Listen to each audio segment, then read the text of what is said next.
Hi there. The purpose of this video is to provide some information about how I, a special education teacher at the elementary level, think through appropriate classroom and instructional accommodations for my students.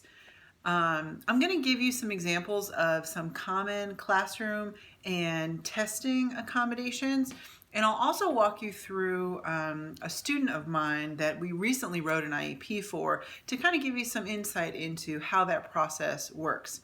If you haven't done so already, have access to the document that was provided. I'm going to reference that, so it would be good for you to have it handy so that you can follow along with it. What's important to recognize when you're thinking about accommodations is that they must be disability driven. So we want to put things in place that mitigate the effect of the disability, but don't provide any sort of unfair advantage to the student. So that's why understanding the specific characteristics associated with each disability is really important. A great example of this sort of careful balance can be seen when people consider the read aloud accommodation. For students whose instructional reading level is significantly below their grade level, and this is due to their disability, they could qualify to have their classwork and tests and quizzes read out loud to them. So this would make sense for math, social studies, and science classwork and assessments, because the true purpose of those assessments is to really get at the students' math, social studies, and science abilities. It wouldn't be appropriate, however, to have this read aloud accommodation for a reading test, because the purpose of the reading test is to measure the students' reading abilities. So you've really got to walk that careful balance when you're with your IEP teams to mitigate the effects of the disability without providing an unfair advantage. While I'm sitting as a member of an IEP team and we're discussing accommodations, really what I'm looking to do is to identify any barriers that exist between the student and the delivery of the instruction or the access to the content. So for example, if a student has a hearing impairment, it's really natural to put in place some assistive technology that mitigates that hearing disability. So for example, this could be a microphone or amplification system. I had a student once with a hearing impairment, and I wore around my neck an actual microphone device, and she wore a set of headphones so that anything that I was saying in class goes right to her, and it sort of helped her alleviate any of the extra distracting noises of a classroom. The only issue, of course, is you've got to be sure to turn it off when it needs to be turned off. So if you're speaking to another adult or you're speaking to another student, you've got to make sure that you're really on the ball about when you turn that device on and off. And I'll tell you, there were a couple of times, luckily this was a very understanding student, where she would come up to me and sort of poke me and say, like, you should probably turn that off now. So luckily nothing too serious happened and she caught me in time. Another example could be if someone has a visual impairment, they may need their classwork or their tests enlarged so that they can see it better. Or students who really learn best with those hands-on manipulatives, that would be an example too of some physical things that you could put in place in a classroom to mitigate a student's disabilities. For students who have attention challenges or emotional behavior disorders, I find that common classroom accommodations are really changes to the environment to increase the likelihood that they'll engage in the instruction. So a good example of that might be access to a distraction-free workspace. I use that a lot, especially for my students with attention challenges. I want them to have a place in the classroom where they could go to, and they know that they can go to at any time when they feel like their learning environment isn't meeting their needs. By the end of their time in elementary school, I really write goals and such to really help promote a student taking ownership of that. So their ability to sort of look around, engage with the environment, determine if it's best practice for them to stay in their seat or potentially move to this other location. That's one of those sort of lifetime learning goals that I really like to encourage with the use of accommodations and then follow it up with a goal in their IEP.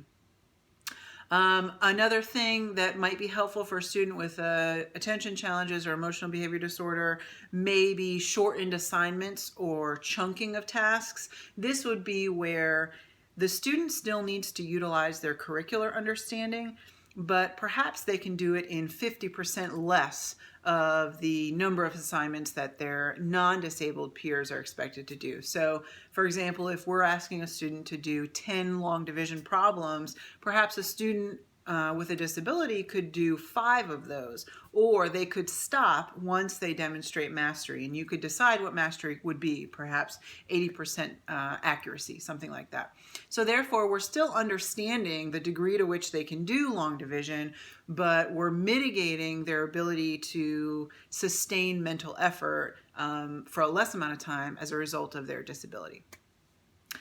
Something else that you might see is behavior supports or behavior interventions or visual schedules. This helps students really understand where they're at in their day. Oftentimes I like to use visual behavior cues. So on their desk, I may have a student, if he is working on active listening, I might have some visuals on the desk to sort of remind him what his goals may be. And this way I can kind of come on over and point to it as opposed to say, so-and-so, are you paying attention? It's a little bit more user-friendly, environmentally friendly, and sometimes your voice provides that extra distraction. And for a student with attention challenges, that could actually be something that hurts rather than helps.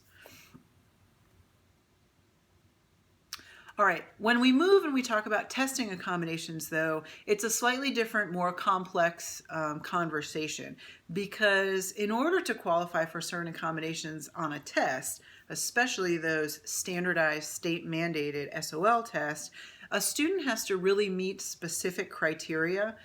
So we'll talk about that a little bit later on when we look at this particular student that I've got ready for you. But some of the common testing accommodations could be read aloud, like I mentioned before, having your test in a one-to-one testing environment or a small group of students, being able to have breaks throughout the testing, access to a calculator is actually one of the testing accommodations, access to math aids or manipulatives is another one.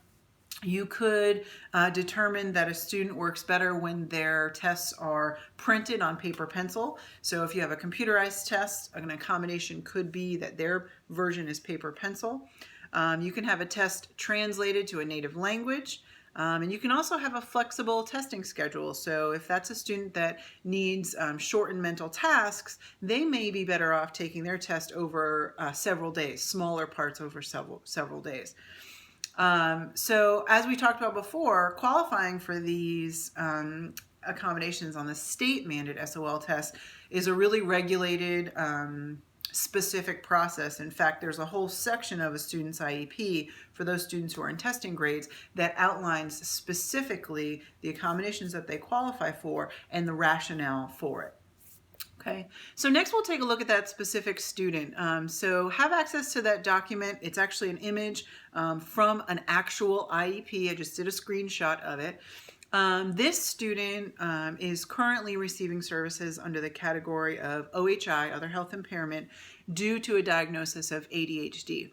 If you look at the document provided, on the top, you're going to see it's got SOL testing accommodations and then the classroom instructional accommodations on the bottom. So let's focus on the bottom for right now.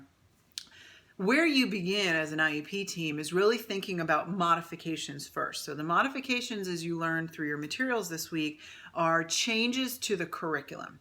So a student would only qualify for changes to the curriculum if they didn't have average cognitive ability. So for this particular student, he has average cognitive ability. So we determined that his least restrictive environment is in the general education classroom, the 3rd grade classroom, alongside his disabled and non-disabled peers.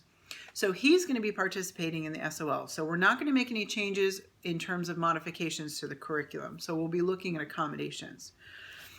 If you look down at the bottom, you've got to designate the accommodation, how often the accommodation will be needed, and where the accommodation needs to happen. So generally speaking, the accommodations happen in the classroom, but if you have a student that's got a hearing impairment, they may need an accommodation to help them navigate as they ride the school bus. So that location is really applicable to certain disabilities. You'll also see that there's a timeline associated, and the accommodations will be made available to the student throughout the course of the IEP year. The annual review date will dictate that. All right, so as a special education teacher, you are the one who's responsible for making sure that these accommodations are provided in the classroom, even though oftentimes it's the general education teacher who may be facilitating that accommodation. But it's your role to make sure that the student has access to everything that's outlined in their IEP. So for this student, these are the things we chose. We chose one-to-one testing for high stakes tests. I noticed that he likes to read out loud on reading tests, and so this would not be possible if he tested with his other classmates. So he's going to take his SOL test in a one-to-one setting. He will have access to a distraction-free workspace like I described earlier. He will have breaks when criteria is met. This particular student, the reason why we say breaks when criteria is met is he can best be described as a deal maker. So he'll see the PE teacher and strike a deal about playing basketball for the last 15 minutes of the day if he meets all of his behavior goals. And then he'll see the librarian and strike a deal about eating lunch with her if he gets a certain score on a test. So we suggest for him that we've got outline criteria. So he can choose to take a break when he X, Y, and Z. So maybe it's when he completes his reading assignment for the day, then he can choose what he wants to do with his break. So we really tailored that towards the student's disability, but also the habits of that student and the personality. Small group testing is appropriate for this student when he's doing classroom assessments and teacher-made assessments, things that aren't SOLs. And for this particular student, a Tier 2 behavior intervention is appropriate.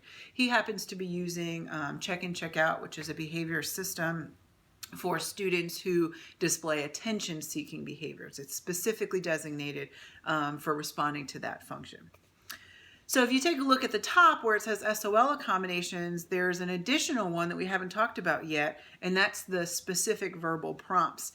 I noticed with this student that when he's taking tests or really completing any activities, as a result of his ADHD diagnosis, he tends to sort of wander off and start to daydream, or he will all of a sudden start talking to me about what he plans to eat for dinner that night. Which is helpful information and I want to know it, but not while we're taking a test. So the specific verbal prompts allows me to use precise statements to sort of help redirect or refocus. So I can say things like, keep going, or stay focused, or are you finished? And those are statements that I wouldn't otherwise be able to say to a student taking an SOL test. These tests are very regulated. And if you haven't had experience with them yet, just take my word for it that you want to make sure that you have all your I's dotted and your T's crossed in terms of SOL assessments. So one last thing I want to leave you with is that when you're considering appropriate accommodations for classroom instruction and also assessments, a really great resource to utilize is your school psychologist. When the student went through the initial eligibility process, the school psychologist did some formal assessments, and oftentimes in their reports, they'll list specific instructional recommendations based on the results of the assessment. So digging into the student's cumulative file and finding those reports and then speaking directly with the school psychologist is a really great resource, so I want you to keep that in mind. All right, so I hope that this video was informative and helped you and sort of gave you a snapshot of what it's like to think about classroom and assessment accommodations and modifications.